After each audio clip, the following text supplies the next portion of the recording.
Shalom, shalom, graça e paz, meus queridos irmãos e irmãs. Nós estamos falando um pouco aqui sobre cristologia, sobre o precursor João Batista. Nós vimos aí no final do vídeo passado que João Batista era descendente direto de Arão através de Isabel, e ele poderia ter vivido aí porque ele tinha o direito de ser um sacerdote, viver com riqueza, com joia, com ricaria.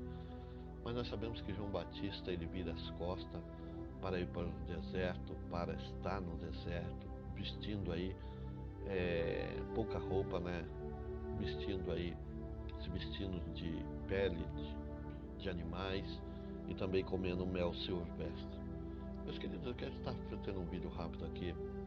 Nós falamos aí sobre a profecia de Isaías, lá em Isaías 40, versículo 3, que diz que a voz clama no deserto e o caminho do Senhor endireitar o ermos e a vereda de Deus. Nós vemos aí que a profecia de Isaías vem se cumprir através de João Batista. Nós estamos falando aqui mais um pouco sobre cristologia e trazendo a parte aí sobre João Batista, o precursor. Sabemos aí que o contexto de Isaías, a voz que indica aí o precursor, é alguém que viria antes da chegada do Messias. Nos evangelhos, esta voz é identificada aí como João Batista, né? Como nós encontramos em Mateus capítulo 3, versículo 1, aqueles dias apareceu João Batista pregando no deserto da Judéia, trazendo a mensagem do Senhor. Nós vemos que os 4 evangelistas apontam aí a João Batista e mostram que era o cumprimento da profecia de Isaías, como nós vamos poder analisar e ver as referências aí, a qual traz a expressão de João Batista. Agora, os que chamam essas referências claras aí, que indiquem a voz, que chamam no deserto, nós podemos compreender aí mais detalhes do restante dessa expressão, como nós vemos lá em Mateus capítulo 3, versículo 3, Marcos 1, 3, Lucas 3, 4 e João 1, 23. Meus queridos, a expressão clama trazia a ideia de gritar, de fazer ouvir algo falando em alta voz, uma mensagem proferida e proclamada. Sem dúvida aí temos que aqui o indicativo de uma mensagem pública sendo transmitido a todos, sendo falado para todos ouvir. Então nós vemos que essa voz que clama no deserto trazia essa mensagem para todas as regiões dali da Judéia. Dentro do contexto da época, sabemos que quando um rei, uma grande personalidade aí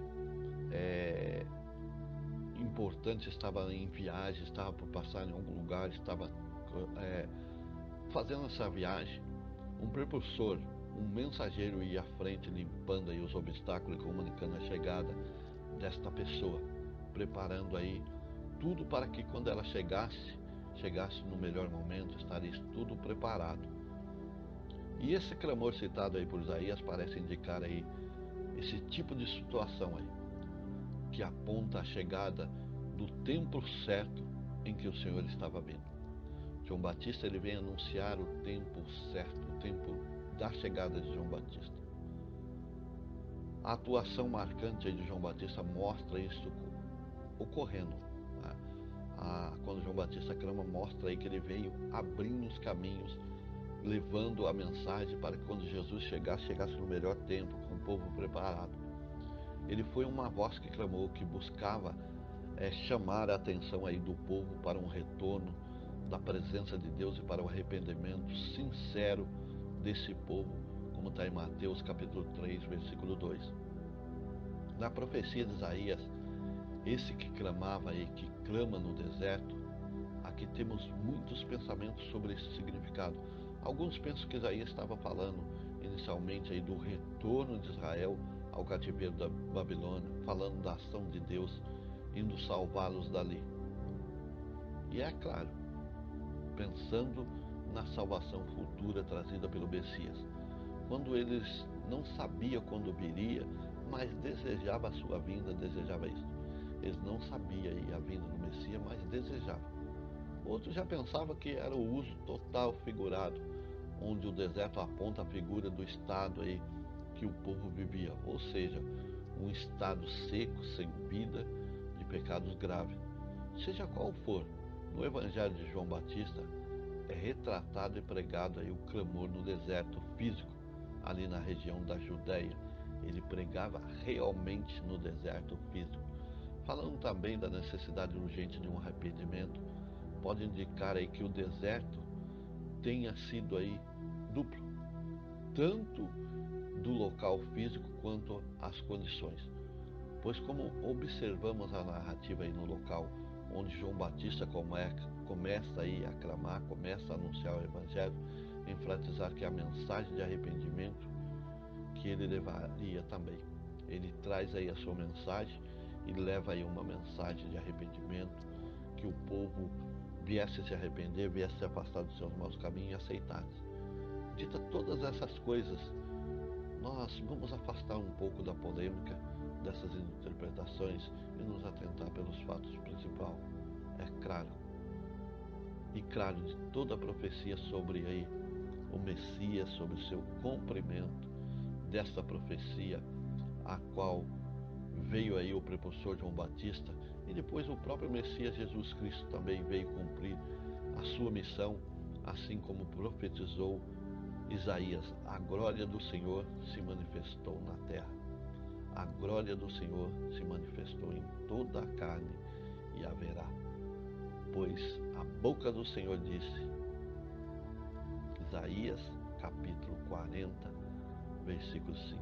Aleluia, glória a Deus. Que Deus abençoe, maravilhoso. Que Deus abençoe grandemente a tua vida. Nós estivemos falando aqui um pouco, o precursor de Cristo foi o homem que abriu as portas para Jesus, né, trazendo aí essa mensagem. E nós vamos estar falando aqui sobre João Batista e Jesus, se eles se conheceram quando era criança. No próximo vídeo, na próxima terça-feira, estaremos aqui. Shalom, graça e paz, Deus abençoe, que Deus seja louvado pela sua vida. Nós vamos lá mostrar os cumprimentos dessa profecia nos próximos vídeos, falando das palavras de Jesus, falando de tudo, a caminhada de Jesus aqui na terra. Até o próximo vídeo, Deus abençoe. Não esqueça de deixar seu like, não esqueça de deixar seu comentário. Vamos juntos anunciar Cristo para nações. Se inscreva no canal Evangelho ou Mensageiro de Cristo. Shalom, graça e paz. Para receber mais mensagens como essa, se inscreva no nosso canal e ative o sininho.